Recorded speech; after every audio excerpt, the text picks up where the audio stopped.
एक छोटा सा गांव मोहनगढ़ था, जहां रामू, उसकी पत्नी सीमा और उनकी बेटी गुड़िया रहते हैं। रामू, घर में अनाज का एक दाना भी नहीं बचा है। गुड़िया कब से भूखी है, कुछ तो इंतजाम करो। सीमा, मैंने गांव के हर दरवाजे पर काम मांगा, लेकिन किसी ने भी मदद नहीं की। एक वक्त की रोटी भी नहीं जुटा पा रहा हूँ मैं। माँ, मुझे भूख लगी है, तंदूरी मोमोज खाने का बहुत मन कर रहा है। तंदूरी मोमोज? हाय राम, हमारे घर में सूखी रोटी तक नहीं है और इसे मोमोज खाने का मन कर रहा है। रामू गहरी सांस लेते हुए घर से बाहर निकलता है और काम की तलाश में गांव की ओर चल पड़ता है। कहीं काम मिल जाए। घर की यह हालत, यह दुर्दशा मुझसे देखी नहीं जाती। बहुत दुख होता है ऐसे खुद को बिना पैसों के असहाय महसूस करके।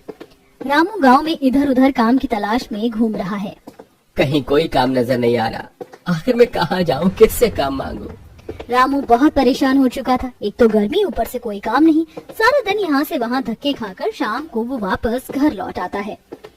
क्या हुआ, कहीं काम मिला या नहीं? थोड़ा बहुत भी राशन नहीं लेकर आए? बहुत जोरों से भूख लगी है पिताजी, कुछ भी नहीं खाया, पेट में दर्द भी हो रहा है। आप खाना क्यों नहीं लेकर आए हो? कहीं काम नहीं मिला। मैं कहाँ काम ढूंढूं, मुझे समझ में नहीं आ रहा। हे भगवान, ऐसा और कब तक चलता रहेगा?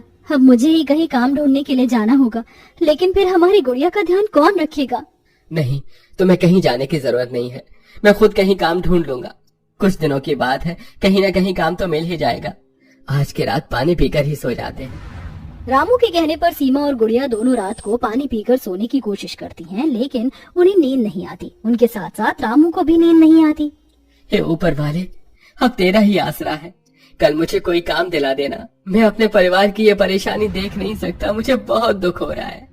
अगले दिन सुबह रामू फिर से काम ढूंढने जाता है। चलते चलते वह बाजार में पहुंच जाता है, जहां अचानक उसकी नजर एक छोटे से मोमो के ठेले पर पड़ती है। ठेले पर गरम गरम तंदूरी मोमोज बिक रहे होते हैं।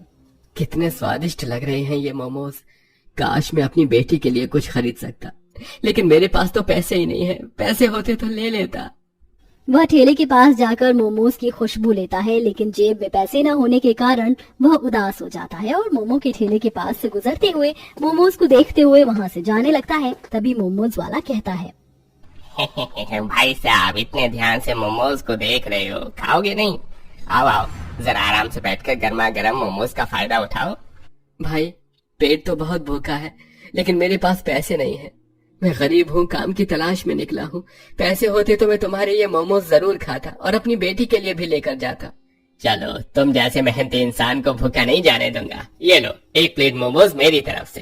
रामू की आंखों में खुशी के आंसू आ जाते हैं। वह प्लेट लेकर जल्दी से मोमो खाने लगता है, लेकिन अपने परिवार को याद करते हुए खुद के लिए एक भी मोमो नहीं खाता। भाई, ये मोमोज तो मेरी बेटी के लिए हैं। उसका बहुत मन था मोमोज खाने का। तुमने दया करके मुझे ये मोमोज दे दिए, लेकिन मैं ये अपनी बेटी के लिए लेकर जाना चाहता हूँ। भगवान तुम्हें हमेशा खुश रखे। जाओ, ले जाओ। मेरा काम था तुम्हारी मदद करना, मैं तुम्हारी मदद कर दी। रामू मोमोज की प्लेट लेकर वापस घर जाने लगता है। रास्ते में उसे एक बूढ़ा आदमी दिखता है, जो भूखा और थका हुआ सड़क के किनारे बैठा है। बेटा, कई दिनों से कुछ नहीं खाया। क्या तुम्हारे पास खाने को कुछ है? बहुत जोरों से भूख लगी है। कई दिन हो गए मैंने खाना नहीं खाया। कुछ खाने को दे दो बेटा, भगवान तुम्हारी हर मुराद को पूरी करेगा। रामू प्लेट की ओर देखता है, फिर सोच में पड़ जाता है। उसकी बेटी भूखी है, लेकिन बूढ़े आदमी की हालत देखकर उसका दिल पसीज जाता है और वह प्लेट को आगे करके बूढ़े आदमी को देते हुए कहता है, बाबा, ये लो, मेरे पास बस यही है, खा लो। इससे आपका पेट भर जाएगा। आप भूखे मत रहिए। अरे, तुम बहुत नेक दिल इंसान हो बेटा। खुद भूखे रहकर दूसरों की मदद कर रहे हो। यहाँ रोजाना कई लोग गुजरते हैं, लेकिन हर कोई मेरी मदद नहीं करता।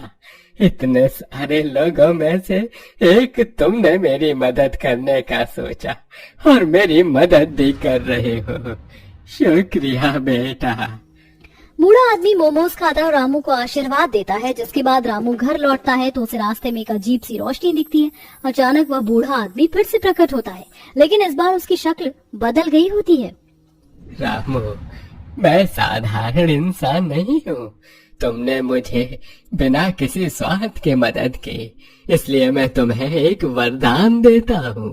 बूढ़े आदमी के हाथ में एक चमकदार थैली प्रकट होती है जिसके अंदर जादुई तंदूरी मोमोज होते हैं। इस थैली में जादुई तंदूरी मोमोज हैं। जब भी तुम या तुम्हारा परिवार इन्हें खाएगा, तुम्हारी सभी इच्छाएं पूरी होंगी। जादुई मोमोज, ये कैसे संभव है? विश्वास करो, ये मोमोज तुम्हें गरीबी से निकाल कर अमीर बना देंगे। अब जाओ और अपने परिवार के साथ इस वरदान का आनंद लो। बूढ़ा आदमी इतना कहने के बाद गायब हो जाता है और रामू खुशी खुशी थैली लेकर घर की ओर दौड़ता है। रामू घर पहुंचता है और थैली को खोलता है। थैली में गरम गरम तंदूरी मोमोज होते हैं जिन्हें देखकर सीमा और गुड़िया की आंखों में चमक आ जाती है। पापा, तंदूरी मोमोज, आखिरकार मेरा सपना सच हो गया। मुझे तो यकीन नहीं हो रहा कि आप सच में मेरे लिए तंदूरी मोमोज लेकर आए हो। ये तो एक सपने की तरह दिख रहे हैं। रामू, ये कैसे संभव हुआ? इतने सारे मोमोज कहाँ से लाए? तुम्हारे पास तो पैसे ही नहीं थे। ये साधारण मोमोज नहीं है सीमा, ये जादुई मोमोज हैं। जब भी हम इन्हें खाएंगे हमारी सभी इच्छाएं पूरी होंगी, ऐसा उन बूढ़े बाबा ने कहा था। यह सुनकर सीमा और गुड़िया हंसने लगती हैं। हाँ, आप भी ना पता नहीं कैसा मजाक कर रहे हो। जादुई मोमोज भी होते हैं क्या? पहली बार आपके मुंह से सुन रही हूँ। अगर ऐसी बात है तो ये लो, मैं इस मोमोज को खाकर अपनी इच्छा मांगूंगी कि हमारा ये टूटा फूटा घर एक आलीशान घर में बदल जाए। तभी गुड़िया भी एक मोमोज उठाकर खाती है और कहती है, और मैं चाहती हूँ कि हमारे ये फटे पुराने कपड़े एकदम सुंदर सुंदर नए कपड़ों में बदल जाए। गुड़िया और सीमा के मोमो खाते ही अचानक उनके कपड़े बदल जाते हैं और घर का हाल बदल जाता है। उनका टूटा फूटा गरीब घर एक बड़े आलीशान महल में बदल जाता है।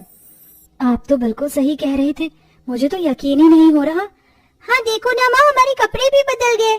पलक झपकते ही तंदूरी मोमोज खाकर रामू का परिवार अब अमीर बन चुका है। उनके पास सोने चांदी के गहने, आलीशान घर और ढेर सारा धन है। गांव वाले भी उनकी अमीरी देखकर हैरान रह जाते हैं। ये तो वही रामू है जो कल तक हमारे दरवाजे पर काम मांग रहा था। अब ये इतना अमीर कैसे हो गया? कहीं चोरी चकारी तो नहीं की इसने? और ये तुम कैसी बातें कर रही हो? बहुत मेहनती है रामू, और वो शरीफ भी है। बेचारा ऐसा तो बिल्कुल भी नहीं कर सकता। किस्मत बदल गई इसकी। शायद भगवान ने इसकी मेहनत का फल दिया है।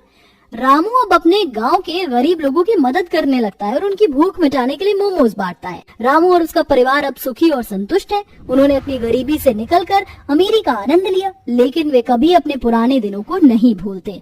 असली खुशी दूसरों की मदद करने में है। मैंने अपने भूखे पेट से ज्यादा भूखों को खिलाया और यही मेरे जीवन का सबसे बड़ा वरदान है। मैं भी कभी भूखा भटकता था, दर दर की ठोकर खाता था, लेकिन मेरे अंदर के इंसान ने मेरी इंसानियत ही आज मुझे इस मुकाम पर पहुंचाया है। मैं आप सभी से यही प्रार्थना करता हूँ कि नेक रहिए, ऊपर वाला हमेशा अच्छा ही करेगा। गांव के लोग रामू की प्रशंसा करते हैं और उसकी दया और उदारता से प्रेरित होते हैं।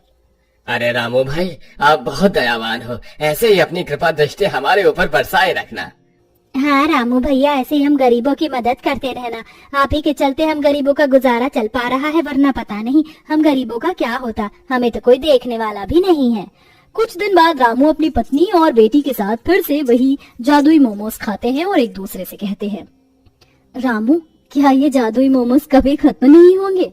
नहीं सीमा, जब तक हम दूसरों की भलाई करते रहेंगे ये मोमोज कभी खत्म नहीं होंगे। यही इस जादू का असली रहस्य है। तो पापा, हम दूसरों की हमेशा मदद करेंगे ताकि हमारे पास मोमोज और खुशी कभी खत्म ना हो। बिल्कुल सही कहा बेटा, यही जीवन का असली मकसद है। हमारा और अपना ये मकसद कभी मत भूलना। दूसरों की मदद करना ही सबसे बड़ा और सबसे पहला कर्तव्य होता है इंसान का। आज तुम जो सुख प्राप्त कर रहे हो वो तुम्हारी अच्छाई से ही प्राप्त हो रहा है। रामू का परिवार अब खुशहाल और संतुष्ट जीवन जीता है। उनके तंदूरी मोमोज खाने की इच्छा पूरी हो चुकी है और वे गांव में सबसे अमीर बन चुके हैं। लेकिन उन्होंने अपनी अमीरी का इस्तेमाल सिर्फ खुद के लिए नहीं बल्कि दूसरों की भलाई के लिए भी किया। धन दौलत से ज्यादा जरूरी है दूसरों की मदद करना। अगर हम दिल से किसी की मदद करते हैं तो भगवान भी हमारी मदद करते हैं। गांव वाले रामू की बातें सुनकर प्रेरित होते हैं और अपने अपने तरीके से समाज की भलाई के लिए काम करने का संकल्प लेते हैं। सच्ची अमीरी सिर्फ पैसे से नहीं बल्कि दिल की उदारता से होती है।